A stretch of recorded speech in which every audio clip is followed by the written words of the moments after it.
Pemirsa, Indonesia kembali mencetak rekor baru angka kasus COVID-19 harian. 2 pekan usai liburan tahun baru, angka kasus COVID-19 di tanah air mencapai 11.278 kasus.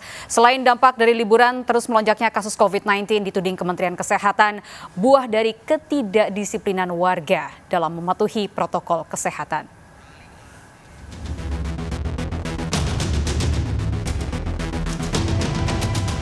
2 pekan pasca libur tahun baru, pemerintah mengumumkan kembali rekor penambahan kasus harian COVID-19 di tanah air. Angka ini merupakan yang tertinggi sepanjang pandemi COVID-19 di tanah air. Rekor penambahan kasus harian COVID-19 pada Rabu sore mencapai 11.278 kasus.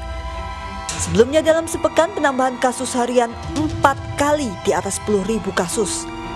Ironisnya, selain rekor penambahan kasus harian COVID-19, Rabu kemarin 2 rekor lainnya juga tercatat. Kasus aktif harian nyaris menembus 130.000 dan menjadi jumlah yang tertinggi selama 10 bulan. Selain itu, angka kematian juga mencatatkan yang tertinggi, 306 kasus kematian. Penambahan kasus membuat total kasus positif COVID-19 di Indonesia mencapai lebih dari 858.000 dengan kesembuhan 703 ribuan dan meninggal 24.000. Kasus positif COVID-19 menyebar di 510 kabupaten kota di 34 provinsi. Adalah dampak dari liburan, tetapi memang kita melihat juga bahwa sudah beberapa minggu ini angka penularan di dalam masyarakat itu sangat tinggi.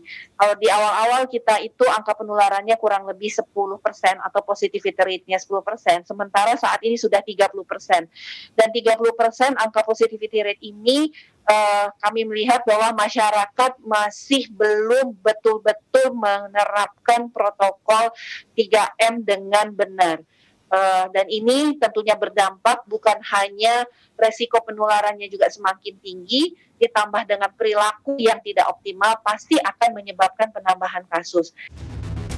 Terus melonjaknya kasus COVID-19 dituding Kementerian Kesehatan selain dampak dari liburan, juga akibat meningkatnya angka penularan COVID-19 30%, buah dari ketidakdisiplinan warga dalam mematuhi protokol kesehatan. Warga diimbau untuk terus disiplin menerapkan protokol kesehatan dengan memakai masker, mencuci tangan sesering mungkin menggunakan sabun, dan menjaga jarak. Kedisiplinan warga menerapkan protokol kesehatan akan membantu menekan angka penularan COVID-19. Dari Jakarta, Tim Liputan melaporkan.